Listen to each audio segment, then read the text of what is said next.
Jesucristo en el Génesis. Jesucristo en el Génesis. Una de las evidencias más grandes de la inspiración de la Biblia es que desde el libro del Génesis, de como lo vamos a ver en esta mañana, desde el capítulo 1 hasta el último libro de la Biblia, el capítulo 22 de Apocalipsis, todas las páginas de la Biblia están impregnadas con la persona del Hijo de Dios. Cristo se encuentra escondido detrás de todas las historias del Génesis, y porque vamos a ver que es nuestra labor y nuestro trabajo que Dios nos ha encomendado, que nosotros podamos descubrir a Cristo detrás de las enseñanzas de toda la Biblia. Cristo, de acuerdo a la soberanía del Padre, es la llave, es la clave para poder penetrar en todos los misterios de Dios, ya que Jesucristo es la revelación final y la más importante que Dios le ha dado a la humanidad.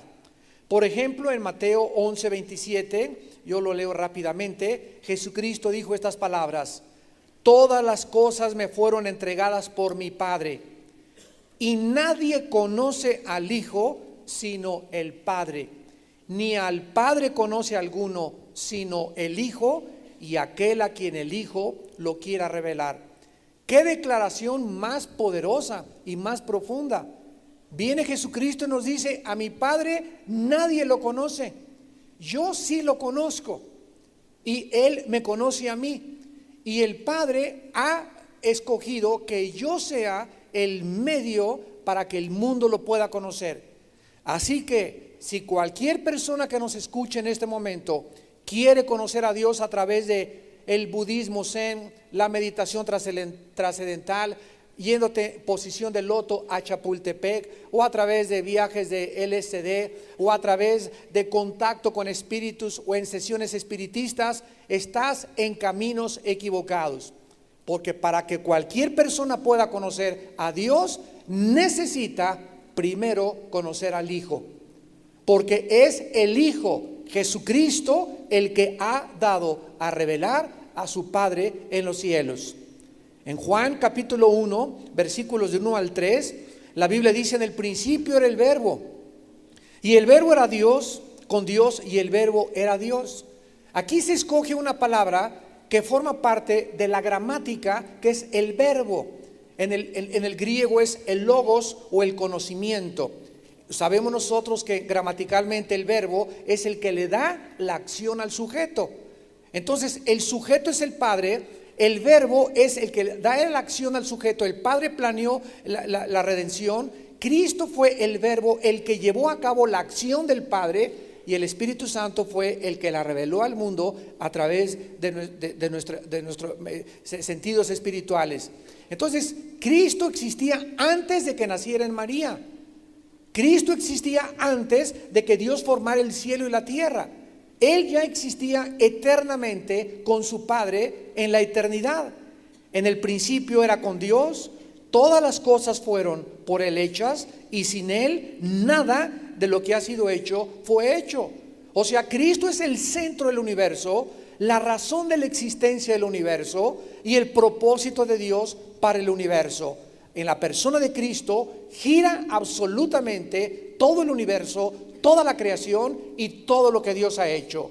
En Hebreos capítulo 1 versículos del 1 al 3, la Biblia dice: Dios, habiendo hablado muchas veces y de muchas maneras en otros tiempos a los padres por los profetas, en estos postreros días nos ha hablado por el Hijo, a quien constituyó heredero de todo y por quien asimismo hizo el universo, el cual, siendo el resplandor de su gloria y la imagen misma de su sustancia, y quien sustenta todas las cosas con la palabra de su poder, habiendo efectuado la purificación de nuestros pecados, por medio de sí mismo se sentó a la diestra de la majestad en las alturas, señores científicos, señores físicos, matemáticos que nos escuchan, aquí la Biblia nos da la respuesta de qué es la fuerza detrás de los protones, detrás de los neutrones.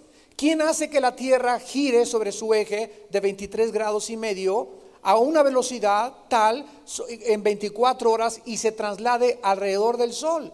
¿Quién es el que le da la fuerza al planeta para que haga esto y mantenga un movimiento, una moción estable y continua? Porque esto contradice las mismas leyes físicas.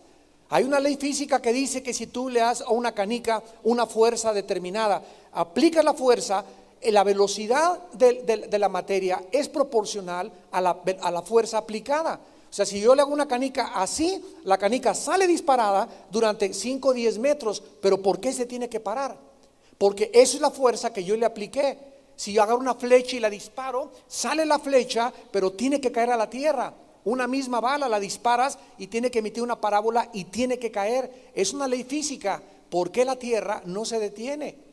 ¿Por qué la materia que está formada por átomos se mantienen en una velocidad increíble, que es lo que le da la sustancia a las cosas? La Biblia nos lo responde en Hebreos 1, versículo 3.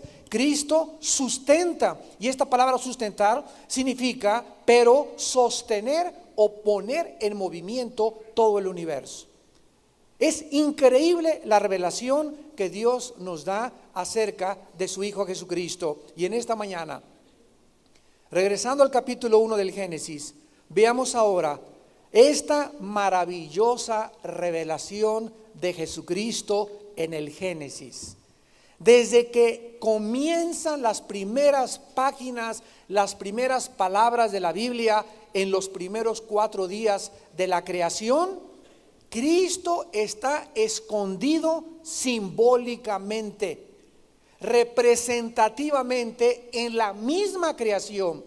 Y en estos 4 primeros días que vamos a examinar y estudiar en esta mañana, vamos a tener un tipo. Y déjenme antes explicarles lo siguiente. Cuando tú comienzas a estudiar teología, hay una rama de la teología que se llama la tipología. Tipología. ¿Qué significa esto? Que en el Antiguo Testamento todos son símbolos: el sacerdocio, las ofrendas, el sacerdocio, las fiestas, el Purim, el Sukkot, la Pascua, todos son tipos de los antitipos que se encuentran en el Nuevo Testamento. En otras palabras, todos son símbolos. Todo está escrito con un lenguaje simbólico representando la esencia que es Cristo y que vendría después. Entonces, cuando tú escuches acerca de José, por ejemplo, es un tipo de Cristo. Moisés, en cuanto al como es un libertador, es un tipo de Cristo.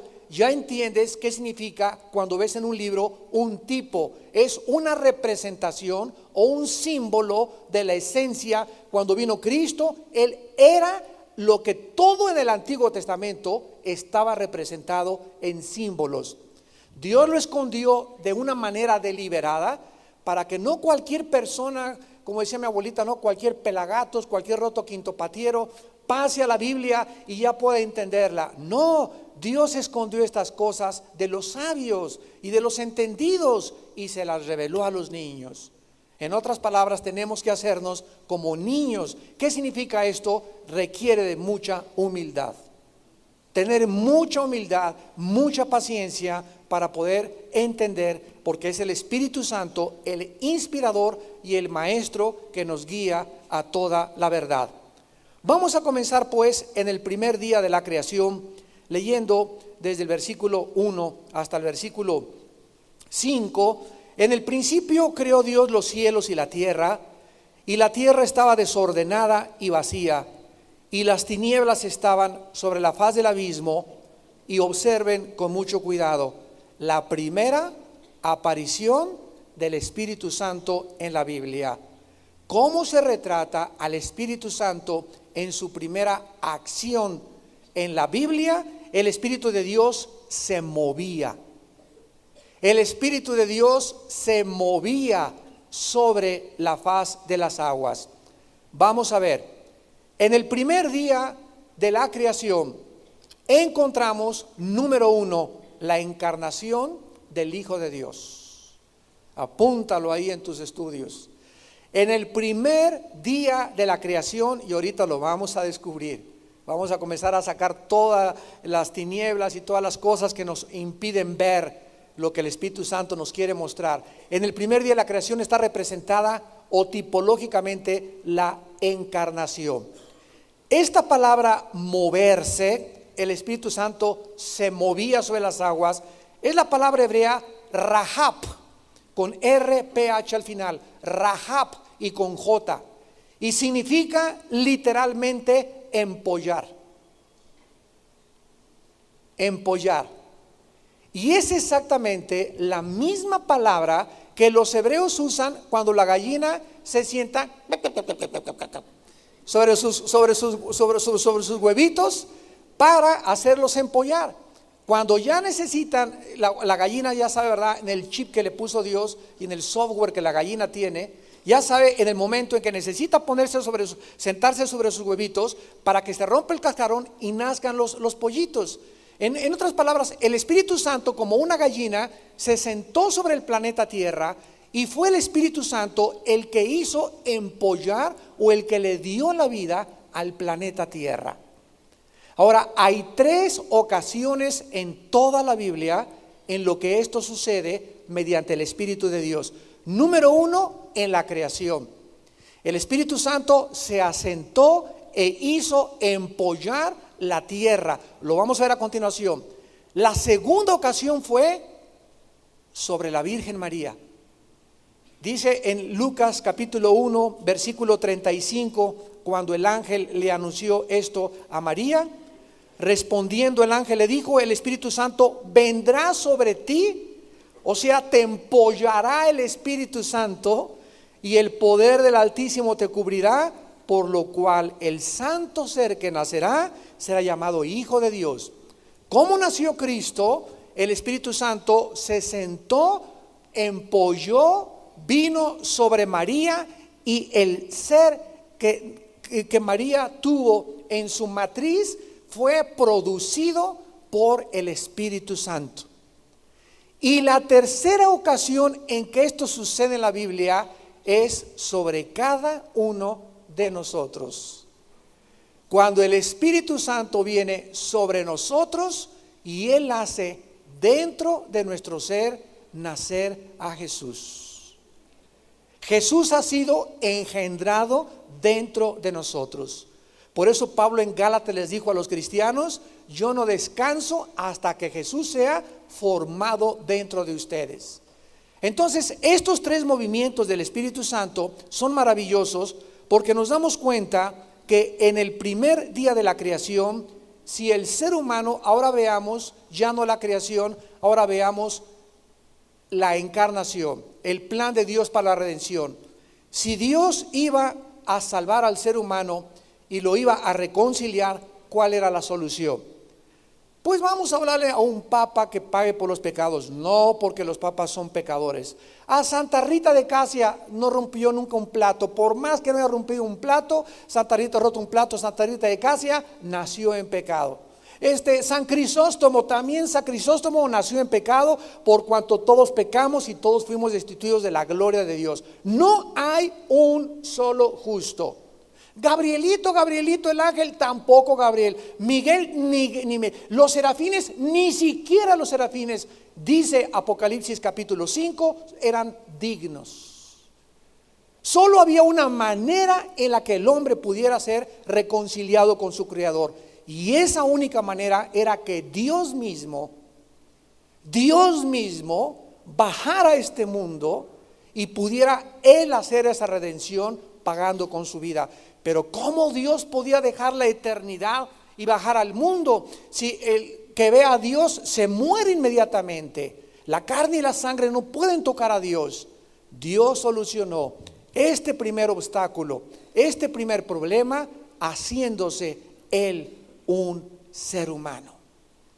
Nadie se hubiera imaginado, ni los griegos pensadores, ni los filósofos de los tiempos de Cristo, que Dios pudiera hacerse como un ser humano semejante a nosotros.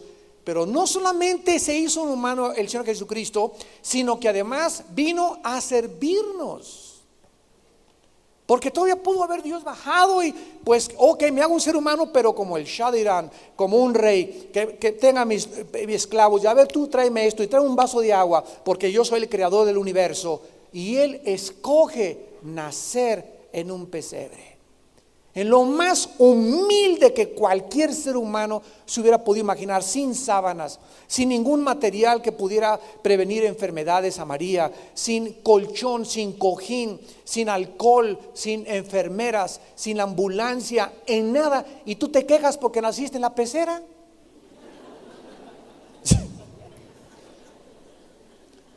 ¿De qué manera podía este abismo ser totalmente unido? ¿Quién podría ser el puente? La palabra de Dios se haría carne. La palabra de Dios se encarnaría. Dios mismo tendría que bajar al mundo y el Hijo tendría que tomar la forma humana. Y esto es precisamente lo que el primer día de la creación nos representa o nos simboliza. El Espíritu Santo se movía sobre las aguas. Este fue el mismo orden en la encarnación. Así como el Espíritu Santo se movió sobre las aguas y se movió sobre la tierra, así vino sobre María y la hizo empollar, la hizo que pudiera ella dar a luz al Hijo de Dios. Y de la misma manera en la que María quedó embarazada, dio a luz a un niño que se llamó Jesús, y este mismo niño era la luz. Vean lo que dice el Génesis versículo 3, en el primer día, y dijo Dios, sea la luz. Lo primero que sucedió en el nacimiento fue que nació la luz del mundo. Este niño era la luz de los hombres. Jesús dijo, el que crea en mí no permanecerá en tinieblas. Y la luz, desde luego, que es aprobada por Dios. En Lucas 2, cuando comenzó la profecía acerca de Jesucristo, dice el versículo 30 en adelante, han visto mis ojos tu salvación, luz para revelación a los gentiles y gloria de tu pueblo Israel. Además, dice en el Génesis capítulo 1, versículo 4, y vio Dios que la luz era buena. En otras palabras, Dios aprobó y dijo, esto es bueno. De la misma forma, el nacimiento de Cristo no fue por ninguna obra humana. Nadie más que Dios podía bendecir, podía aprobar el nacimiento y la vida sobrenatural, porque nadie más que Dios puede decir esto es bueno, esto es malo. No tenemos esa prerrogativa nosotros. Cuando Cristo nació, le dijo el ángel, este niño será santo. Dios le está llamando a su hijo santo antes de nacer. Y cuando Cristo se presentó en el río Jordán por Juan el Bautista, volvió el Padre a abrir los cielos y a hablar desde el cielo, este es mi Hijo bien amado. Sobre él está absoluta y totalmente toda mi complacencia, a él oíd. No dijo, oigan a Buda, oigan a Mahatma Gandhi, oigan al Maharashi, oigan a Zoroastro, oigan a Mahoma. Es sobre Jesús, sobre quien el Padre dijo, este es al que yo he escogido. Ayer les decía en la conferencia del desayuno, a ti te corresponde a quién le vas a creer. Si le quieres creer al Padre, si le quieres creer a Jesús, o quieres creer a los filósofos, a tus ídolos, a tus mesías y a tus líderes religiosos que tú te has inventado o que tú tanto admiras. Pero solo sobre un nombre se ha abierto el cielo y se ha oído la voz, este es mi Hijo amado, sobre el cual tengo mi complacencia. Pero sigamos en el primer día de la creación en Génesis, y dice la Biblia que no solamente el Espíritu Santo le dio luz al mundo como a Jesús, como a María, no solamente fue Dios el que dijo que era bueno, sino que también dice el versículo 4 de Génesis 1, que después de que apareció la luz, separó Dios la luz de las tinieblas. Con qué cuidado se nos llama aquí la atención de la inmensurable diferencia entre el Hijo de Dios y los hijos de los hombres. Aun cuando Jesucristo, en su infinita condescendencia, compartió nuestra humanidad, nunca compartió nuestra naturaleza caída. Aun cuando era amigo de prostitutas y de pecadores, jamás Él se contaminó. Hubo una enorme separación que Dios hizo también entre su Hijo, entre la luz y entre las tinieblas. De la misma manera sucedió con el que fue llamado la luz del mundo. No se le permitió a José y a María que él le pusiera o ella Jesús. Fue Dios el que le dijo, su nombre será Jesús. Y fue Dios también el que llamó a la luz, luz. Es increíble que también el nombre de Jesús, antes de que Él naciera, ya los profetas habían establecido, desde luego por la inspiración divina, cómo habría de llamarse este niño. Isaías 9:6 dice la Biblia, un niño nos es nacido, Dios nos es dado, hijo nos es dado, el principado sobre su hombro, y se llamará su nombre Pelé. No el jugador de fútbol. La palabra Pelé es la palabra hebrea para admirable. Y no fue profético, ¿verdad? Que a este muchacho le pusieran Pelé, porque ha sido admirable en el fútbol. Pero el nombre de Jesucristo es admirable porque iba a admirar a todos, no jugando fútbol, iba a admirar a todos con su sabiduría, con su santidad, con su mansedumbre. Se le va a llamar consejero. Si hay alguien que te pueda decir cómo salir de tus problemas, cómo arreglar tu matrimonio, cómo arreglar a tus hijos, cómo dirigir una iglesia, cómo dirigir un trabajo, es Jesucristo. Él es el consejero por excelencia. Su nombre será llamado Dios fuerte. Ya decían los profetas que ese niño iba a ser Dios, Padre eterno, príncipe de paz. Y en Jeremías 23, versículo 6, en sus días será salvo Judá y llamarán su nombre Jehová, justicia nuestra. Jehová, Sedec, Ahó, en el hebreo. O sea, el niño iba a ser nuestra justicia. No es mi justicia la que me hace presentarme delante de Dios, es la justicia de Cristo la que nos fue imputada, de la cual estamos vestidos, como dijimos hace unos momentos en la ordenación, y la cual nos hace presentarnos delante de un Dios santo. Así que no hay justo ni un uno inherentemente por sus propias obras. La justicia que tenemos, y porque se nos llama ahora justos a nosotros, es por la justicia de otro hombre que no es de nosotros. Él tuvo que vivir una vida santa para que esa justicia nos fuera imputada a todos nosotros. Vemos pues en el primer día de la creación la encarnación del Hijo de Dios. Segundo día. Dice en el segundo día, en el versículo 6 en adelante, luego Dios dijo, haya expansión. Anoten, la palabra expansión es espacio, la palabra raquia en el hebreo. Haya un espacio en medio de las aguas y separe las aguas de las aguas. Permítanme explicarles esto antes. En el versículo 1 de Génesis dice, Dios hizo los cielos y la tierra. Y esta palabra tierra, eretz en el hebreo, es tierra seca. Y en el versículo 2, ¿cómo aparece la tierra? O ya se les olvidó tan rápido. La tierra aparece cubierta de agua. ¿De dónde salió el agua? ¿De dónde salió el agua? ¿O hizo la tierra Dios y la metió debajo del agua? No, en el versículo 1 estaba seca la tierra. Algo sucedió entre el versículo 1 y el versículo 2, donde en el versículo 2 encontramos a la tierra cubierta de agua, desolada, desordenada, vacía y llena de tinieblas. ¿De dónde salieron las tinieblas? Si Dios es luz. Algo sucedió entre estos dos versículos que es precisamente la historia de los ángeles caídos, la historia de la caída de un querubín llamado Lucifer. Entonces la tierra estaba completamente rodeada de agua, y no es hasta el segundo día que comienza Dios el agua a elevarla y se forma lo que se conoce como la atmósfera.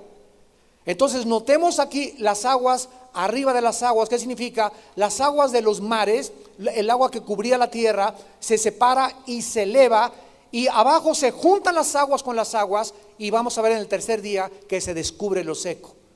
Pero esto es importante para que sigamos esta secuencia y podamos entenderlo. Entonces, en el segundo día, dijo Dios: haya espacio, hay una separación en medio de las aguas, y separe las aguas de las aguas. O sea, ¿qué es la atmósfera, verdad? ¿Qué son las nubes? Es el ciclo meteorológico que explica Job antes de que los científicos lo descubrieran, donde a través de la evaporación, la lluvia cae, se evapora, vuelve a subir otra vez y se forma agua arriba de nosotros. O sea, los seres humanos estamos entre dos aguas, entre las aguas de aquí abajo del mar y de los ríos, y abajo nos cubre toda una capa de agua que son la atmósfera y las nubes. Y esto es lo que hace cientos de miles de años Dios lo escribió con una delicadeza increíble para las mentes más agudas científicas. La cosa más sorprendente de esto es que la encarnación no era solamente todo lo necesario. El Dios mismo tenía que ser encarnado sin mancha, como ya vimos, pero no iba a ayudar el simple hecho de que naciera Dios como un ser humano para que la humanidad pecadora pudiera ser redimida. Por esta razón era necesario que el pecado fuera quitado de en medio, y esto no era posible más que a través del derramamiento y el sacrificio de una víctima, de una persona inocente. En el segundo día de la creación encontramos a la cruz de Cristo representada. Descubrámoslo. El santo de Dios tenía que ofrecer su vida, era la única forma en que las santas demandas de Dios pudieran cumplirse. Y es precisamente en este segundo día donde encontramos la representación de este segundo paso de la redención humana. Lo más sorprendente es que en este segundo día hay división y separación. ¿Qué es lo que estamos encontrando aquí? Veamos en primer lugar. Dice el versículo 6. Luego dijo Dios, o sea, antes de que fuera hecha la división de las aguas, Dios lo anticipó diciéndolo. Dios primero lo dijo y después se llevó a cabo la acción. Qué perfecto tipo encontramos de lo que sucedió con Cristo. Mucho antes de que Cristo muriera en una cruz, ya Dios lo había decretado. Primero Dios dijo: el cordero inmolado desde antes de la fundación del mundo. Y así como en el segundo día de la creación, antes de que se llevara a cabo la división y la separación de las aguas, Dios lo tenía que decir. Antes de que Cristo muriera, Dios había ya dicho que Cristo había sido sacrificado miles de años antes de que Él naciera. ¿Saben algo? Que en la Biblia tenemos que estudiar las tipologías para comprender los símbolos. Y no podemos llegar a la Biblia, esto representa aquello, esto representa lo otro. El mismo Espíritu Santo nos revela los significados de la Biblia. ¿Saben qué significan las aguas en la Biblia? Apocalipsis capítulo 17, versículo 15. Apocalipsis 17, 15. Me dijo también: las aguas que has visto donde la ramera se sienta, eso hablamos ayer en el desayuno, son pueblos, muchedumbres, naciones y lenguas. Vamos por orden, que el Espíritu Santo nos interprete Él como lo estamos tratando de seguir. En la Biblia, las aguas significan gentes, naciones y pueblos. En otras palabras, la cruz de Cristo hizo una separación de espacio entre la humanidad y la divinidad, entre los que iban a creer en Él y los que le iban a rechazar. Cristo viene a dividir la historia. Cristo viene a dividir las naciones. Cristo viene a dividir las familias. Pero ¿cómo que la familia? Él dijo: porque vengo a traer espada. ¿Qué significa? Que cuando una persona se convierte en una familia, esa persona llega a una familia donde el abuelo, el tío, el papá, el hermano, todos están en tinieblas. Y Él llega con la luz. Y la luz divide, la luz separa. Y tus familiares se van a sentir inmediatamente de que ya no eres de ellos, no haces las cosas que ellos hacen, no hablas las palabras que ellos pronuncian, no tienes las actividades ni te tomas las botellas que se toman ellos, sino que eres diferente a ellos. Se ha creado una división desde que Ramoncito se convirtió. Y van a comenzar a perseguirte, van a comenzar a calumniarte, van a comenzar a decir cosas de ti, porque Cristo vino a hacer una división. No una división entre la luz, sino entre la luz y las tinieblas. Y eso fue lo que sucedió en el segundo día de la creación. Una separación entre las aguas. La expansión de las aguas divide. Y vemos claramente de qué forma también desde la cruz está la división. El ladrón incrédulo, en medio está Cristo dividiéndolos a los dos. Tiene Cristo al ladrón que creyó en Él y al ladrón que le rechazó. Desde que Cristo muere en la cruz, vemos esta división. La cruz viene a dividir a la humanidad. Y no hay más que de dos partidos: eres Chivas o América. No me salgas con que del Atlas. No hay más que de dos partidos en esta vida.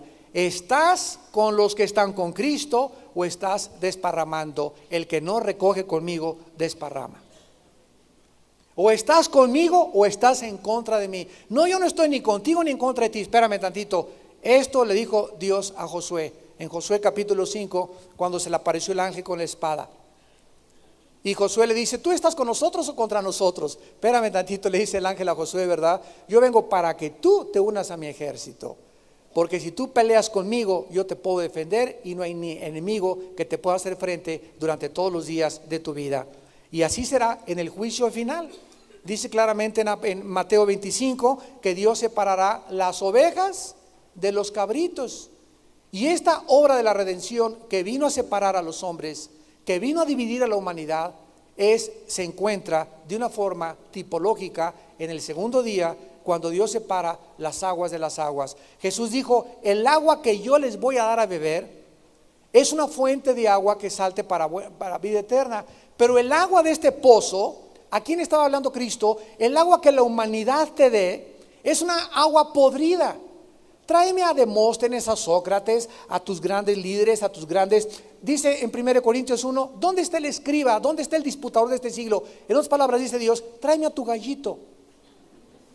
¿Quién es tu gallo? Digo, ¿quién es la persona que más admiras? ¿Ricky Martin?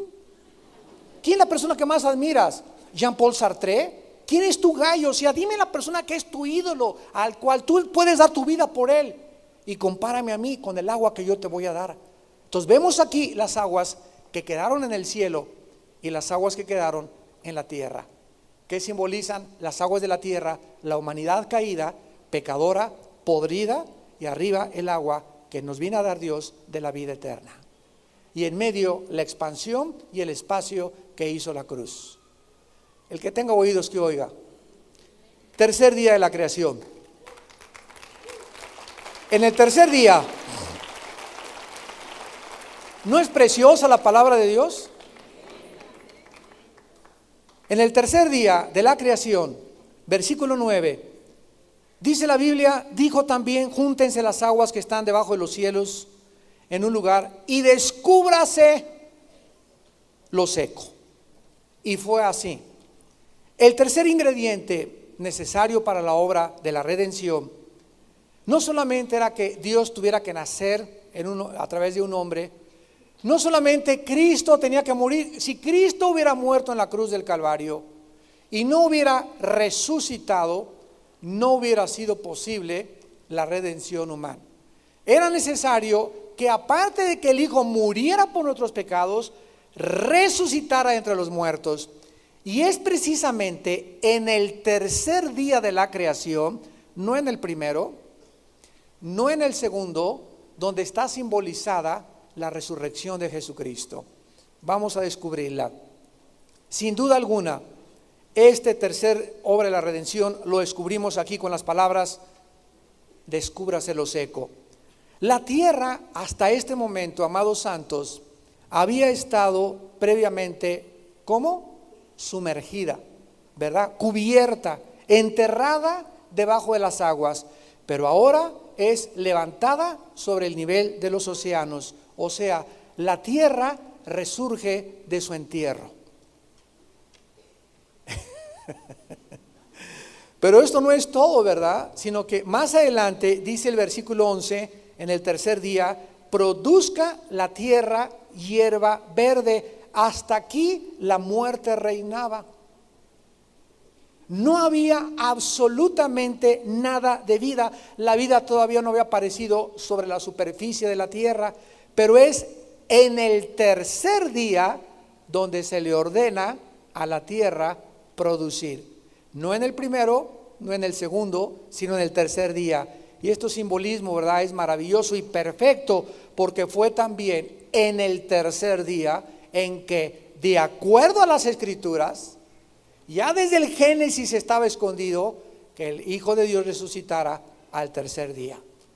Y esto es maravilloso porque, vuelvo a repetir, la obra de la redención misma está escondida en la simbología del primer libro de la Biblia. Y terminemos con la cuarta obra de la redención, con el cuarto día de la creación. Versículos 14 en adelante. Luego dijo Dios: haya lumbreras en la expansión de los cielos para señorear el día y la noche, de la noche, y sirvan de señales para las estaciones, para los días y para los años, y sean por lumbreras en la expansión o en el espacio de los cielos, para alumbrar sobre Marte. ¿Eso dice tu Biblia? Es tercera de Pancho 3:1. Para alumbrar sobre Mercurio, para alumbrar específicamente sobre un planeta que Dios escogió, que se llama la Tierra. La redención humana no bastó con que Dios se hiciera hombre, no bastó con que Cristo muriera en la cruz, no era suficiente con que resucitara de los muertos, porque si hubiera resucitado Cristo de los muertos, no se podía quedar aquí entre nosotros. ¿Por qué? Porque ya traía un cuerpo glorificado y Él ya no podía morir. Era necesario que, ya que había resucitado y ya que había adquirido un cuerpo glorificado, Él ascendiera y se presentara ante el Padre, y desde allí viviera para interceder continuamente por los que le siguen. El cuarto día de la creación representa el cuarto día de la obra de la redención, que es la ascensión de Jesucristo. Veámoslo. Al leer estos versículos, lo primero que encontramos es que hasta este momento todo ha sido en la tierra, y el Espíritu Santo nos quita los ojos de lo seco, de la hierba, de las aguas, y nos levanta ahora hacia el cielo. Y somos elevados en el corazón en el cuarto día hacia el cielo. ¿Y qué vemos? ¿Qué es la primera imagen que Dios quiere que nosotros veamos? Al sol. ¿Quién es el sol? ¿Qué representa en la Biblia el sol? Dice la Biblia en Malaquías 4:2 que el sol representa a Jesucristo. Se le llama el sol de justicia. Y la luna, la lumbrera menor, representa a la iglesia. ¿Por qué? Porque la luna no tiene luz propia. La luna refleja la luz del sol. De la misma manera, todos nosotros no tenemos ninguna luz de nosotros propia ni inherente, sino que nosotros somos enviados al mundo a reflejar, a manifestar algo que no es de nosotros. Venimos a decir a la gente: quiero que me veas, para que cuando tú me veas tengas una idea de cómo fue Cristo. ¿A quién ve la gente en tu vida? ¿Al chamuco? ¿La cara de que parece que acabas de leer el libro de Lamentaciones de Jeremías? Amargado, resentido. ¿A quién ve? ¿A quién reflejan tus ojos, tus manos, la forma como caminas, la forma como te vistes, la forma como hablas? ¿A quién estás reflejando? Ustedes son la luz del mundo, dijo Jesucristo, Mateo 5. Hacía lumbre y una luz no se puede esconder debajo de una mesa. Tenemos, a donde quiera que vayamos, tenemos que alumbrar. Yo les decía hace algunos días que ahora la semana pasada, allá en Estados Unidos, en una semana, mi esposa lo sabe, ganamos a 3 musulmanes. Entro a una tienda y musulmanes, taxistas musulmanes, por donde quiera hay musulmanes en Estados Unidos ahorita. Y no se imaginan, yo nunca me imaginé. Entra mi esposa al shopping, ¿verdad? Que le hacían las mujeres. Yo me quedo preparando mi sermón, esperar que salga el shopping, ¿verdad? Ahí están las mujeres, levanta la bufanda y la ven, y le ven la etiqueta. Y 15 minutos para comprar unos calcetines, ¿no? Una cosa. Y aquí nosotros ya queremos todo llegar así ya. Entonces yo siempre, pues ya me llevo mis libros mejor para leer. Y siempre hay en medio de los moles ahí en Estados Unidos puestecitos, y casi todos son musulmanes o judíos. Y es increíble que estén tan abiertos a la palabra de Dios. Entonces yo le digo a Dios cada vez que me levanto, desde hace muchos años: Señor, en este día permíteme hablarle a alguien de ti. Que me encuentre con el lechero, con el panadero, con el taxista, con un bellboy, no sé, pero una mesera, un mesero, que le pueda hoy hablar a alguien de ti. Y en el último mes me ha mandado a puros musulmanes. Abiertísimos, le dan gracias a Dios porque el americano no se detiene a hablar 15, 20 minutos con nadie, y se impactan que les hable yo de Mahoma, que les hable del Corán, que conozca los sutras, que es lo que creen ellos, que se impacten, que les enseñe yo el libro del Génesis, que les comience a hablar de Jesucristo, y se quedan así. Y mi reto es, ahora yo te reto a que comiences a leer la Biblia, y a que pienses que Jesucristo es mucho mayor que Mahoma, y que cualquier otro libro es la Biblia. Y ellos aceptan eso en su corazón porque Dios los está preparando. Hermanos, nunca el mundo había estado tan preparado para ser alumbrado como ahora, porque nunca el mundo había estado en tantas tinieblas como ahora. Nunca. ¿Por qué tuvimos 150 decisiones ayer? ¿Por qué tuvimos allá de 300 en el desayuno en Toluca más de 70 decisiones? ¿Por qué los musulmanes están abiertos a Cristo? ¿Por qué los judíos se están convirtiendo al Mesías Jesucristo, Yeshua Mashiach? ¿Qué está pasando? Dios ya viene pronto. Y nosotros somos la luz. Somos la luz.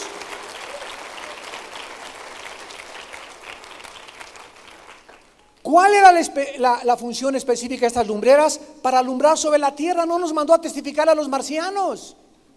Nuestra luz es sobre este mundo en tinieblas, y para señorear sobre el día y la noche. Toda autoridad les he dado en el cielo y en la tierra, porque Jesucristo la tiene y nos las ha entregado a nosotros. Y ningún arma del enemigo los podrá tocar. Hollaréis serpientes y escorpiones, y ningún mal les podrá avanzar. Como estuve con Moisés y con Josué, estaré con ustedes, dice el Señor. Yo soy tu escudo, yo te defenderé. Nadie te podrá hacer frente todos los días de tu vida. Cuando vengan 10,000 contra ti, saldrán por otro lado. ¿Por qué? Porque yo voy delante de ti, yo peleo tus batallas. Yo soy tu Dios. Di mi vida por ti en una cruz. Tengo un propósito para ti. Tengo una misión para ti. No permitas que el enemigo aborte el llamado que te he hecho para vivir para mí. Nos ha llamado a alumbrar en esta vida.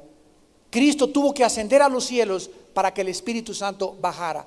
Y no es hasta que el Espíritu Santo bajó que Él nos pudo alumbrar nuestro corazón para reflejar la luz de Jesucristo.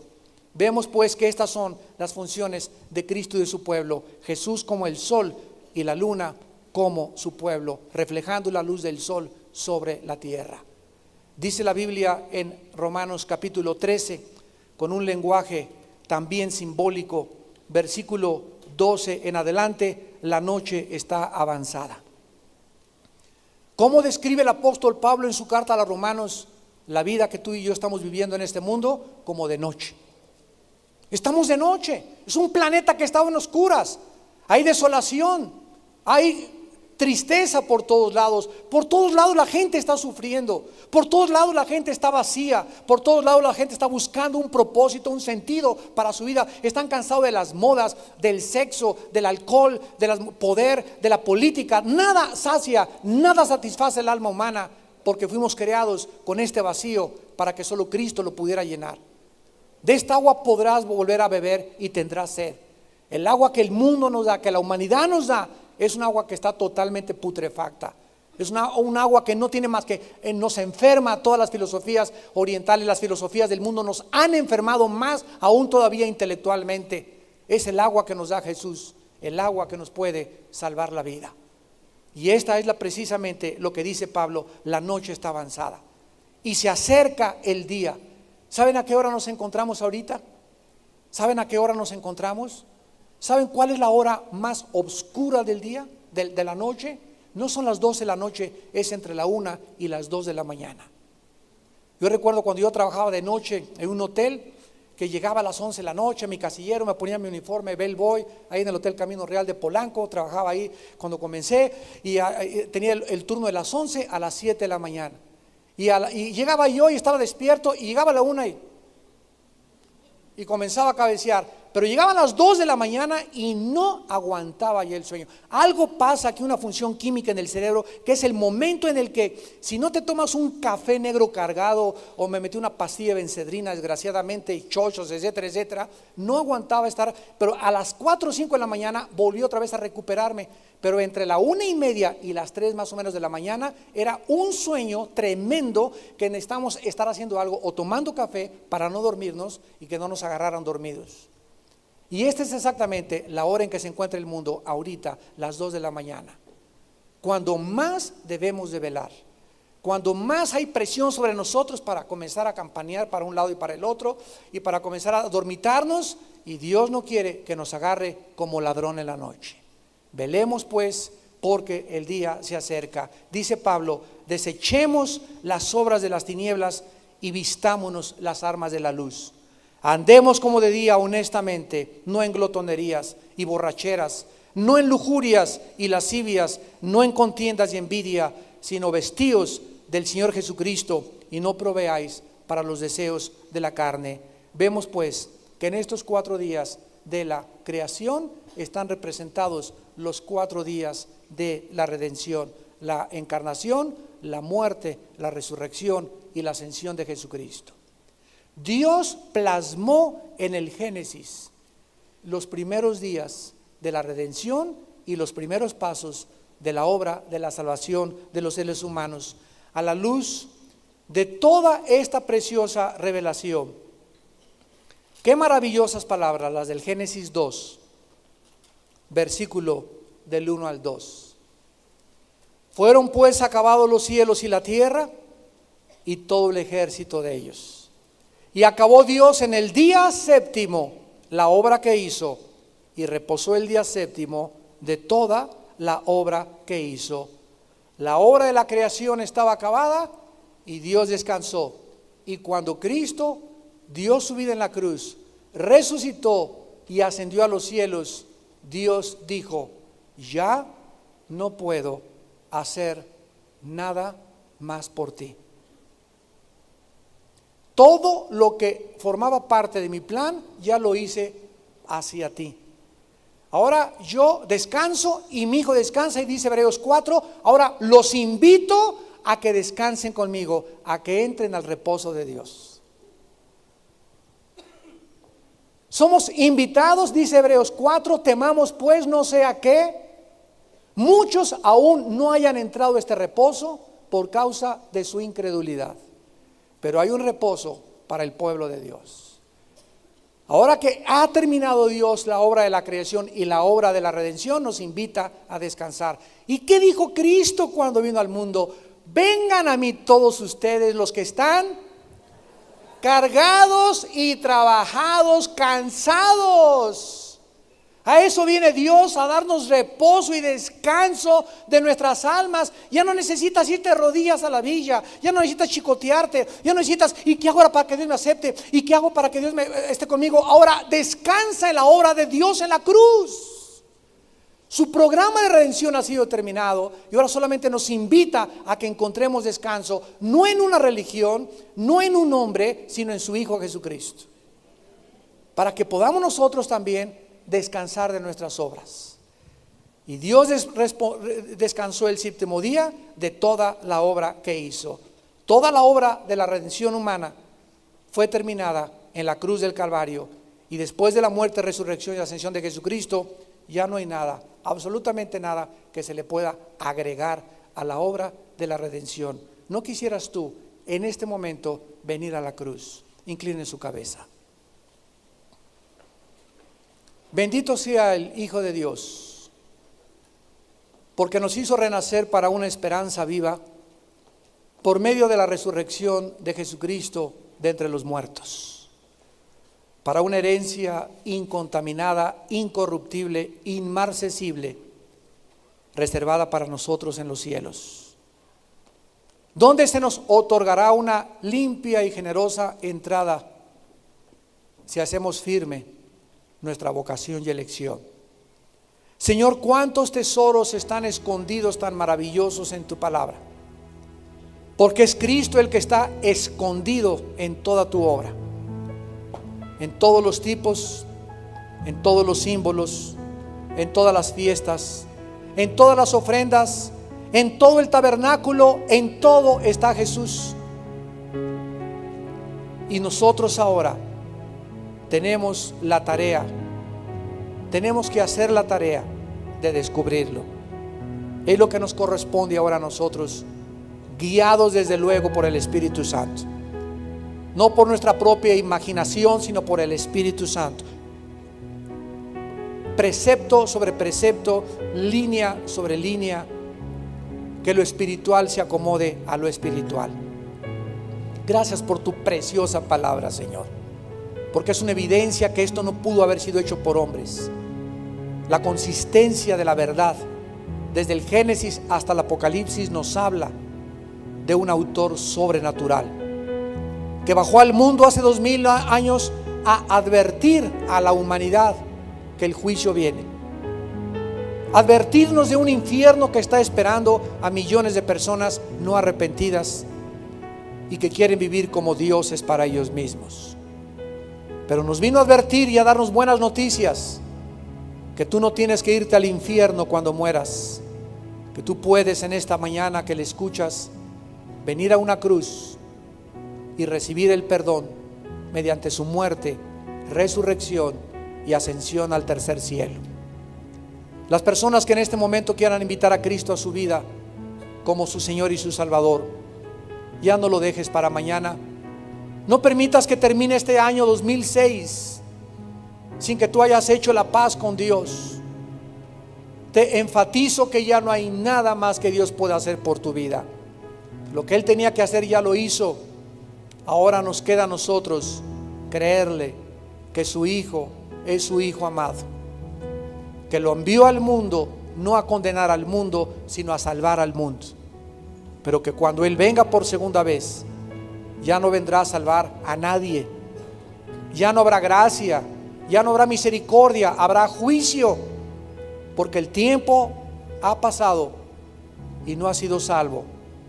El verano ha pasado y tu alma ha quedado desolada.